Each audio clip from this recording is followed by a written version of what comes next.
We are back. It is Transfer Talk with the SGFC podcast. We've come back from our summer holidays a little bit early to start talking football again. It's felt like it's been a long time, but the same old voices and potentially faces, if I can edit this, are here yet again. I am Greg, your host. Joining me, as ever, is my younger brother and co-host, Seb. How are you doing? How have your summer holidays, quote unquote, been?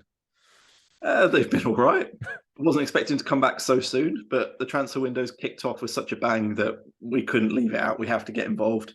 Yeah. How are you? I am very, very busy at the moment. Life is in full throttle mode. So it's nice just to sit for half an hour or so and just chat a little bit of football and just forget about everything going on, you know. We've got to start. You would think that we would start with Chelsea because it's just been fire sale crazy over there. But we actually want to start with Arsenal, who, having secured Champions League football last season, are making huge moves in the market. Seb, talk us through some of the action that's been happening over at the Emirates Stadium. Well, I think we have to start with Rice baby. Yeah, the former Cobham graduate, the man that was destined to return to Chelsea, was supposed to return to Chelsea over the past 4 seasons. He's gone to Arsenal. Yep. But you can't blame him, can you? Like, first of all, £100 million is, some would say, an overpay. I'd say probably about right. Yeah, I mean, when you look at it as a whole, you're paying 20 million because he's English. You're paying another 10 or 15 because he's captain of West Ham. Yeah. You know, and didn't he have quite a still few years in his contract, didn't he? Had 2. Yeah, it's enough to to make it 100 million. I think it's a fair figure for the player that he is. It's a fair figure. Yeah, you're getting one of the best Premier League midfielders. I know some people don't rate him. I think he's fantastic at what he does. He wins the ball back. He's got a wide range of passing, and he's got something that Arsenal don't really have at the minute, which is a proper leader. Yeah, he has that combination of being young, because he still is only, what, 23, 24? 24, I think, yeah.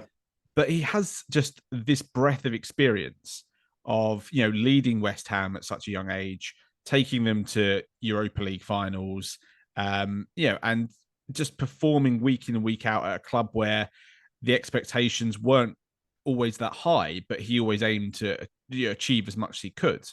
And I think West Ham fans will wish him all the best. I think they'll obviously be devastated that he's leaving, but £105 million is a lot of money to invest in that team. Yes, it is. And for West Ham, like, it's good and bad. Like, they now have money they can reinvest, as you said. But it also means that other teams know they have money, so they'll probably have to overpay for a few extra players. I mean, it depends who they get, really. I mean, we're not here to talk about West Ham's team this week. I don't think they've made any notable signings yet. Nah. But, I mean, yeah, Declan Rice into that Arsenal midfield, which has lost Granit Xhaka, who went to Leverkusen. He did. £20 million. Again, a good amount of money out of Xhaka. Yeah, done well there. Fits into that midfield, which potentially could have Thomas Partey next to him, although there are talks that Saudi Arabia are in for him, or potentially joined by Kai Havertz. Oh, it has been joined by Kai Havertz. Well, I'm talking in that midfield, though. Right. Right. It's. I don't really know what to make of this one. Like, obviously, as a Chelsea fan, I'm happy we got a lot of money for him. As you may know from last season, we weren't really rating him. But it's a strange one for Arsenal to go for.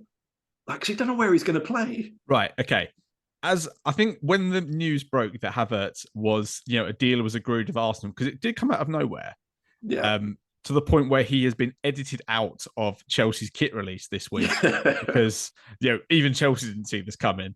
But I think my first 2 words to you were thank, because this guy has not performed at Chelsea for the money that was paid for him, and the expectations put on his shoulders. He has not performed anywhere near what was expected. No. However,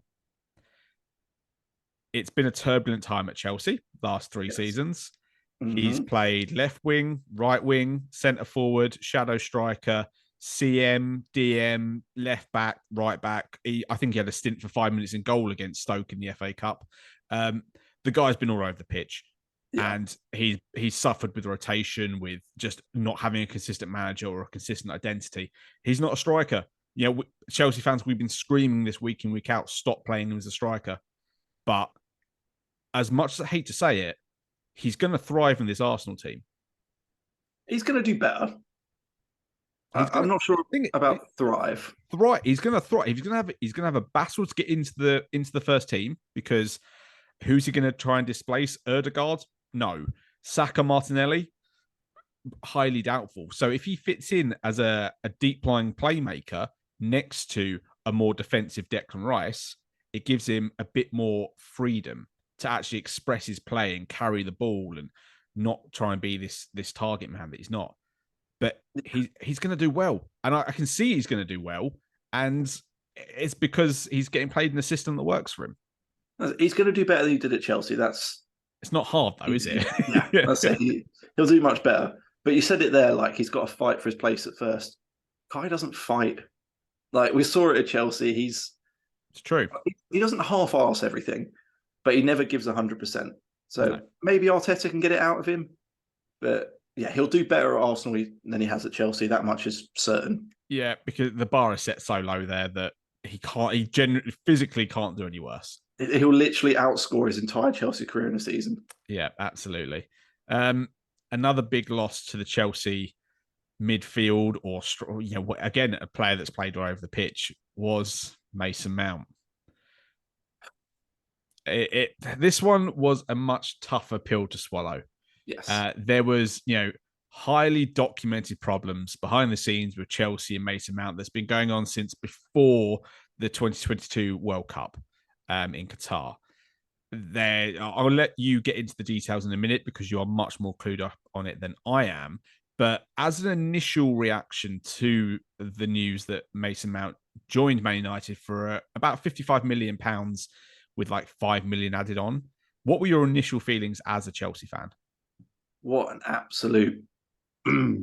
I'll say it. You can swear, Seb, because I can edit that well. just add a beep. What an absolute... Like, honestly. No love lost. I haven't hated a player this much since Courtois. Oh, it's just... So all the stuff that's come out, like, obviously, it's not just his fault, it's Chelsea's fault as well. But to go and join... Like, he would have been there and watched the bitter rivalry we had with Man United during, like, the 2010s. Like, and he was so happy to go join them. Like, his dad was basically crying in the dressing room. Like, oh, God, I can't believe you're here. Shut up, mate. Like, you've been at Chelsea for so long. Don't act like you've wanted him to go to Man United all this time. Yeah, it's a big snake situation. A lot of people are seeing this as a betrayal, as, this is a money chasing, glory hunting. He's living up to his name, Money Mason. He is, yeah.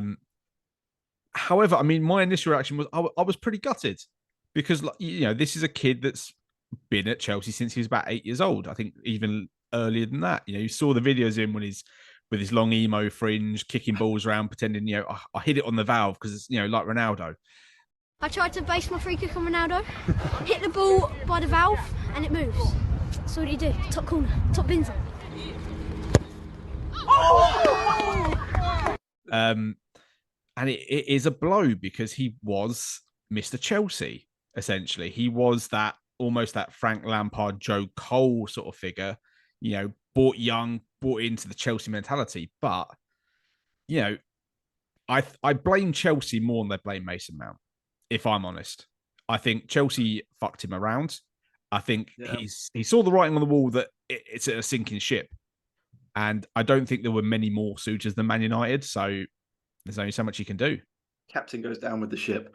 But what I'll say is, from what I've read, I can only go off what I've read. So I could be 100% wrong. But it's both their faults. Like, Mason Mount, in one of his videos to Man United, was like, I knew quite early into the season I wasn't part of the plans. That's complete bullshit. Because of course you're part of the plans. They're trying to keep you. Yeah. And you were playing pretty consistently under Tuchel and then under Potter. Exactly. And then you got injured. Yeah, like of course you can't play, you're injured. Yeah. So that's complete nonsense. So from his side, he's saying he only received like one contract offer, which we also know was bullshit. Mm-hmm. Chelsea said he offered like 5. I don't believe that either. So you got to look in between. I think there was a couple offered, but none were up to the standard that he was expecting. Mm. There was a story before the World Cup that everything had pretty much been agreed. He went out to the World Cup, came back, and then that offer wasn't there anymore. So if that's true, then it's Chelsea's fault. Yeah, and again, at that point, I see Mason Mount's, I see his thinking, because he was, for a footballer, I know we're in desperate financial times in the country, but for a footballer at a top 6 club, compared to his teammates, he was heavily underpaid. Yeah, he was. He was on what, 80 to 100 grand a week, where you were looking at people like Havertz, Kepa, everyone else on 250 plus. And you would understand, he's in there week in, week out. He made the most appearances over the last 2-3 seasons, most goals, most assists. You would expect Chelsea to respect him, but actually, you've earned this contract. Let's get it done because you are the next prodigal son of Stamford Bridge. So I get why, when he's come back from the World Cup and there's not an offer on the table, or there's a different offer on the table, that he's decided, I'm not interested. Yeah, like the fact that he's left does hurt, but as you said, you can understand it. Mm. But the reason why I think he's such a dickhead is one. Don't mince your words. Is one, obviously he went to Man United. Yes. 2, his goodbye video was pre-recorded. Yeah. Right. He was reading off a script that clearly been written for him. And he still had his blonde hair. So he clearly did this weeks ago. So this is the big controversy going around about Bleachgate, or whatever we want to call it. He recorded his goodbye video to Chelsea fans with his bleached blonde hair, which we've seen. He's had it, but when we see the first videos of him at Man United, he's got his normal brown hair, and that's probably dyed. It could. I'm not a hairstylist. Could be dyed. Could be pretty quick. Not quickly dyed, but it could be dyed. But it does show that this has happened for a while, and again, from a player that's been there for 16 years. Yeah. I mean, all you've got to do is look at Azpilicueta's goodbye video, which I was almost in tears. Yeah. Watching that. That is a player that gave everything and understood the connection, understood what he'd done and what he was a part of. And watching a grown man cry like that for 6 minutes showed that he was truly leadership. And Chelsea. Yeah, and then Chelsea give him the credit. They give him tons of posts and show off all of his highlights. Mason Mount got, I think, one Instagram post, and we're like, "Yep, cheers, Mason." Yeah, out, gone. It's a bitter end to the relationship, and I am looking forward to seeing the reaction he gets back at Stamford Bridge in the red of Man United. Yes, so. Personally, on a personal level, hope he has a lovely life. I hope everything goes well for him on the football pitch. I hope he's total shit. Scumbag, yeah. Quick 20 seconds, though. Is this actually... A lot of people have been questioning, is it a good signing for Man United? I'm not sure who's against this signing, because you're getting a fantastic midfielder who will replace Eriksen this season. He is a fantastic signing. My concern is the same with Kai Havertz. Where does he play? Again, it's forcing yourself into the team. Maybe Ten Hag switches up and just plays like a single DM, so just plays Casemiro. And maybe, either Mount or Bruno goes deeper, right? And then the rest work themselves out. But I think it's a great signing for Man United. I think they're going to really, benefit from this. Oh yeah, definitely. Like Chelsea lost on this end of the deal. Chelsea are lost in the whole sort of deals. Mateo Kovacic going to Man City for £25 million. Great deal for City. A steal for Manchester City, getting an elite level midfielder for £25 million. Yeah. The fact that they've lost Gundogan to to Barcelona, straight replacement. Won't carry the same goal potential, but link up play, hard work, big tackles. The link from the back to the front is there. Done. We will see the best version of Kovacic in this Man City team. It's going to be wonderful. Yeah, they've also made some good some good departures, which are being questioned because of the I actually made a YouTube video on the SGFC YouTube channel, so go and check that out at SGFC Podcast. But the planes from Stamford Bridge to Saudi Arabia have been pretty regular. Edouard Mendy going to Al Alil for 16 mil. Koulibaly going to Al Hilal for 20 mil. There was Kante leaving at the end of his contract, going to Al Ittihad. And Ziyech was meant to join them at Al Nassr, Ronaldo's team, but apparently had a knee issue during his medical, which he has since laughed off. But looks to hopefully still be joining them out there. He's rejected it. He's done. We'll see what his future offers. Elsewhere as well, Ruben Loftus-Cheek gone to AC Milan for about 13 million, which I'm kind of against that. I think he was a great utility player, but he's a player that we discussed in another YouTube video about how to fix Chelsea that just needs consistent game time, and he can get that out there. And he's soon to be joined by Christian Pulisic. And we're basically waiting for the final details to be signed. But Captain America will be going to Milan as well. Kind of struggling to put together Chelsea's first 11 at the moment. I kind of see a lot of outgoings. That's just it. At this point, Chelsea are a lot weaker than they were. Yeah. We've seen, was it Nicholas Jackson come in as a striking option? Today, we've seen Datro Fofana go out to Union Berlin on a loan. There's still players to shift. There's still Aubameyang is hanging around somewhere, God knows where. But we're now at the point where we play our first preseason in a week. I do need to see one or two signings now. I need to see some midfielders because I don't think we've got any left now. But we've just been seeing all these reports that keep coming out, Chelsea linked to this, Chelsea linked to that, and then getting shot down. Yeah. It's like the only thing that Chelsea focus on right now is Caicedo. Yeah. They're fully overpaying for. I think, Caicedo's come out and said he wants the move. Obviously he does. Of course he does. But I think we are, you're right. Chelsea are getting too sucked into that deal. And we need to put a firm offer on the table to Brighton, say, call us in 2 days. We've got other things to do. And I think Chelsea are going to get caught short. Yeah, 100%. Like, we're apparently not, like, every striker is getting linked. They're like, no, Chelsea at the minute aren't caring about strikers. They've got Brozier, they've got Jackson. And it's like, well, they're both 21. Jackson's only ever started 16 games in one season. Brozier's come back off a major injury. Cool. No goals there. There's Nkunku can play there. I am just worried about the centre pairing. I don't see it right now. But there is still time. There is still time. Other teams that have been making the headlines, Tottenham have been doing pretty well so far with the new manager come in. I'm not going to try and pronounce his name again. They've signed up Pedro Porro and Kulusevski to deals after their loans. They bought in Manuel Solomon, who was on loan at Fulham last season and just scored bangers like every week. Was just his MO was like score from 30 yards. Like, okay, sure. On a free transfer, it's a great deal. Yeah. And the headline signing, of course, is James Maddison from Leicester for about 40 mil. Solid signing. A really solid signing. New Ericsson. Absolutely.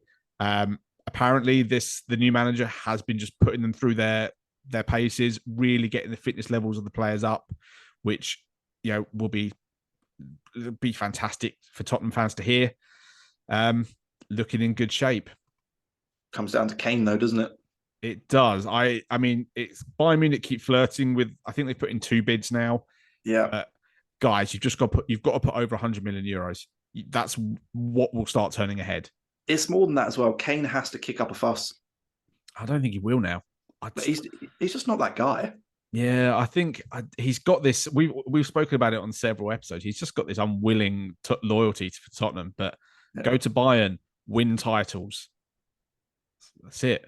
I think he signs a new deal if he doesn't go this summer. I can see that as well, and that's him done now. We'll never see Kane lifting trophies. The only trophy he'll get is some form of fake award for beating Shearer's deal. There will be a little, monument, not a monument. There'll be like something, but not a league title. That's what it comes down to. We discussed at length last season Liverpool's need to refresh their midfield. So they've gone out and done it.